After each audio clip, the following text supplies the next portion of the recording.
What is happening in Bihar? Why are the INDI allies jumping up and down, like the RJD, the Congress, the TMC, and so on and so forth?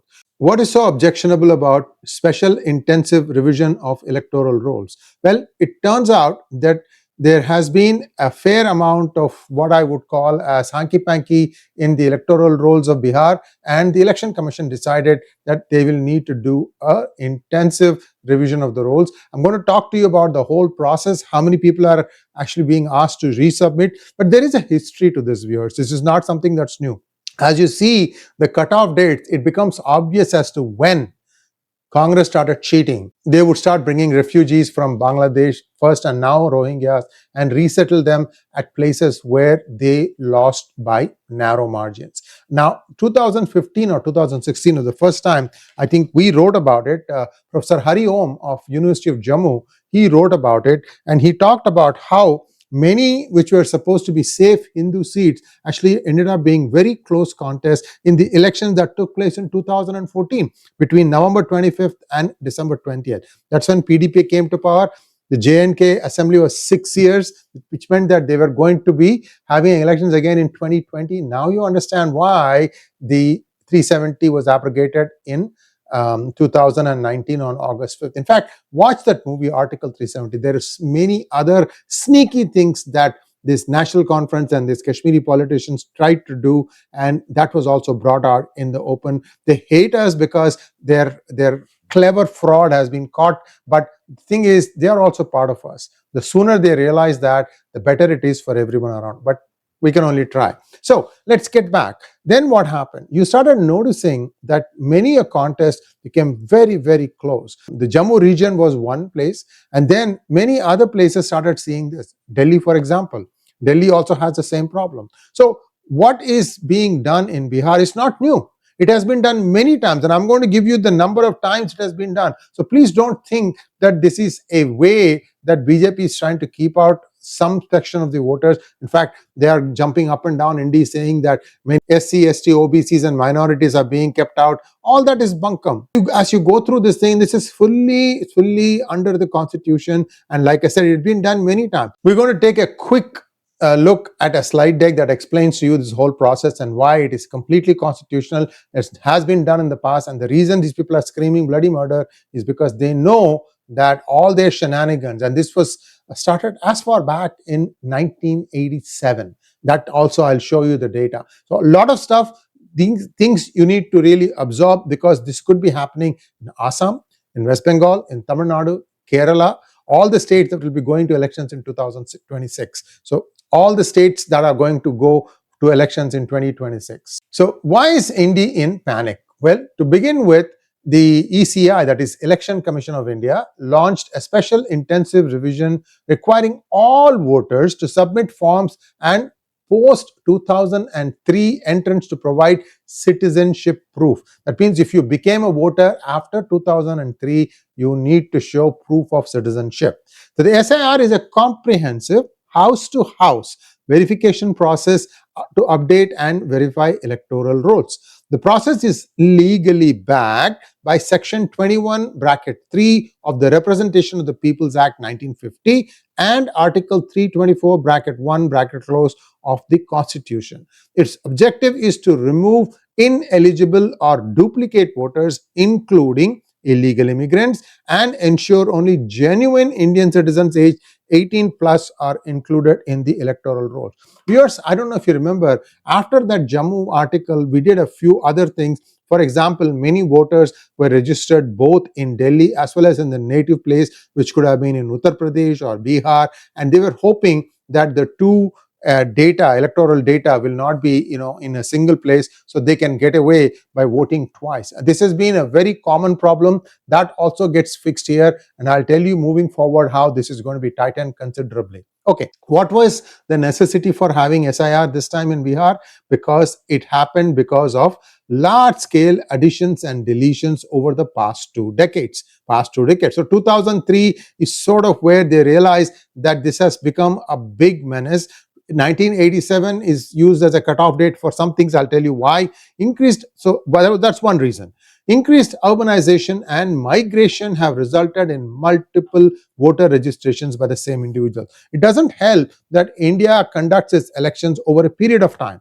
For example, Delhi may go to on date one, and the native place of this person could be Uttar Pradesh. That might be 20 days later.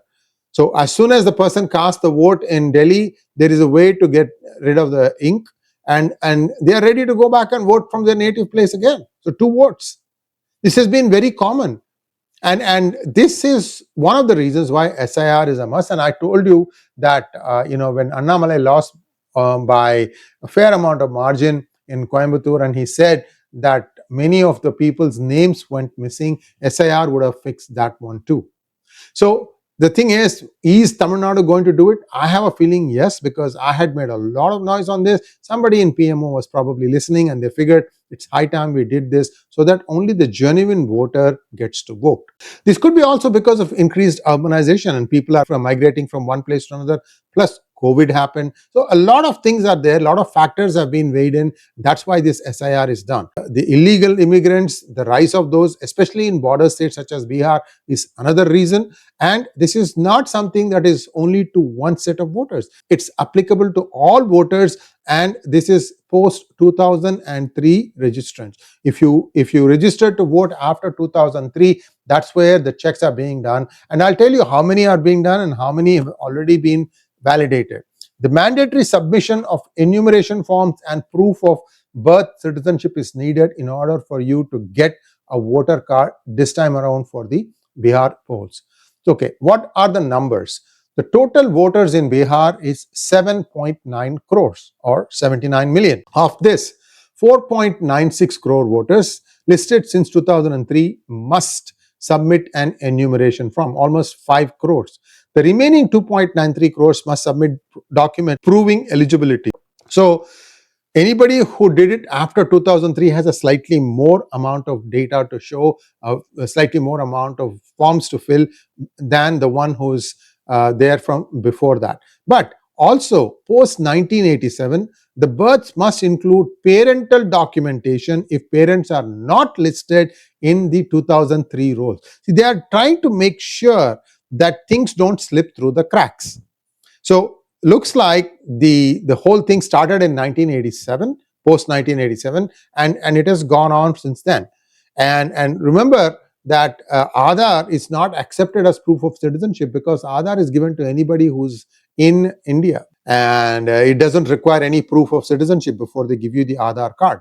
So it's like the Social Security card in the United States. It is given to a resident, a non-resident, a visitor, and anybody who wants to have it. Now, what are the acceptable list of documents? I'm going to read through these things. Don't tell me I'm just reading from a PowerPoint presentation. I don't want to get this thing wrong. In fact, I put the presentation for those who don't follow my accent so they can read it to understand where I'm going with my narrative.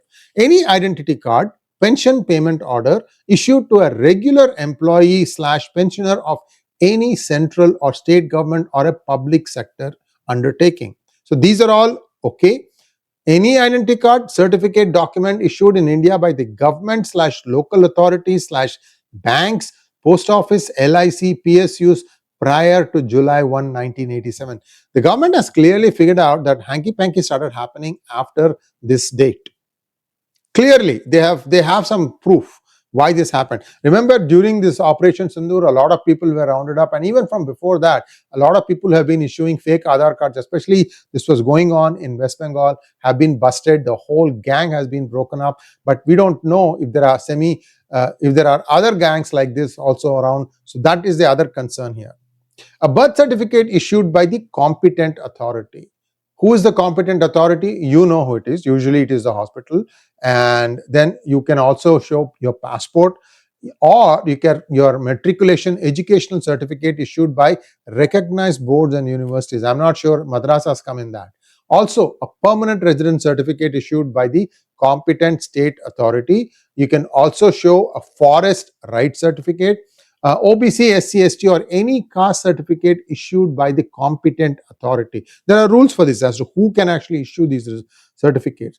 National Register of Citizens, wherever it exists. Family Register prepared by state / local authorities. any land house allotment certificate by the government.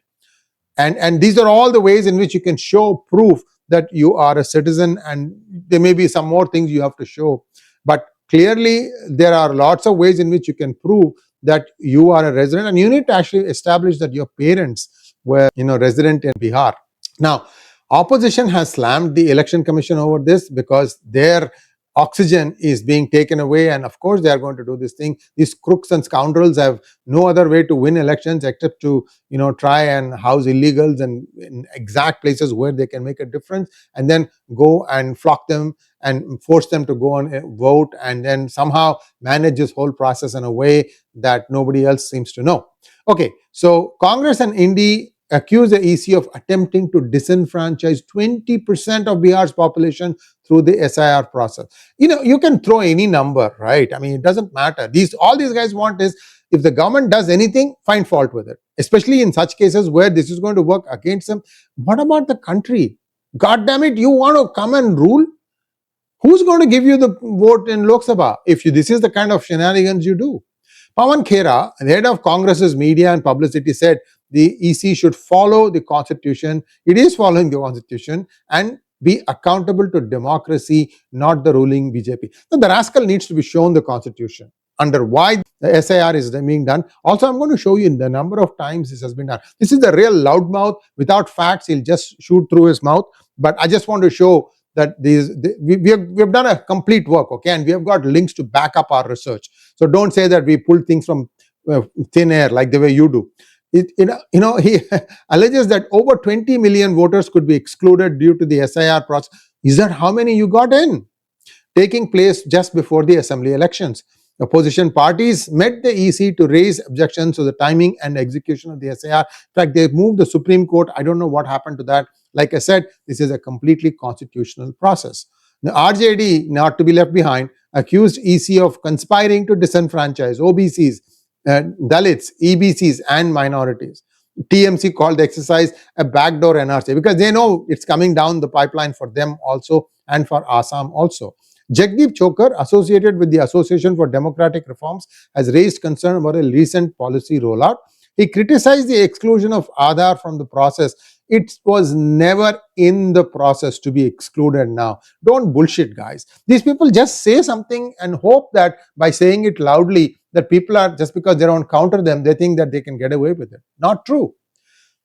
I know some of the Congress vipers will start commenting on this video. By all means comment, but if you want to rebut with facts, because we have provided all our facts by way of reference links. Read that thing. You know how to read, right? I'm sorry, I'm just joking. I know you can read. You can probably read better than me, write better than me, definitely think better than me. Now, Chief Election Commissioner Gyanesh Kumar clarified it met with political party representatives and decoded the SIR process to address concerns. It emphasizes they're not there to understand it. They just want to make some noise, because the clear loser here is the INDI Alliance, because they have been managing and massaging this vote for a long time. SIR is planned, structured, and phased to include all eligible voters, not exclude them. Stress that it is a non-partisan and administrative exercise aimed at accuracy and completeness of the rolls. Here are the different times when SIR was conducted in all or some parts of the country. 1952 to 56, 57, 61, 65, 66, 83 to 84, 87 to 89, 92, 93, 95, 2002, 3 and 4. What the hell happened after 2004? Why did nothing happen? See, that tells you a story in itself. 21 years, never an SIR was done. So I think BJP is now finally getting the grip of how the system works, and they're trying to change the system. Good luck to them on that. And I really mean this. I'm not making it in a satirical way. The Bihar SIR is the first in over 20 years and seeks to overhaul a potentially outdated electoral roll. While the ECI claims it's a constitutional necessity, opposition parties fear it's a voter suppression tool. I told you how cheating happens in the day and age of EVMs, right? If the name is not showing up by 4:35, they close down the polling booth for all people wanting to vote, and they just turn off all the CCTV cameras. The officers are bribed. The opposition candidate people are also bribed, and one guy takes and just keeps putting votes for that, for their own party. And then what happens is this gets repeated over 5 or 6 different booths, and if it is a close contest, this is enough to sway the vote one way or the other. This is exactly what happens. This was proven by none other than Annamalai in the civic election that took place before the Lok Sabha election, how DMK stole a bastion of the ADMK, Coimbatore. So this outcome will likely shape the credibility of both the ECI and upcoming elections. So let's wait and see. A fair number of people have to submit and resubmit their documents, and I think it's a good thing. Vote is a privilege, and you need to earn the right to vote. And having gone through all this process, I hope you find it in your heart to go and vote on the day of election. Thanks for watching. Please like, share, and subscribe to our channel. Don't forget to click on the bell button for notifications. Namaskar.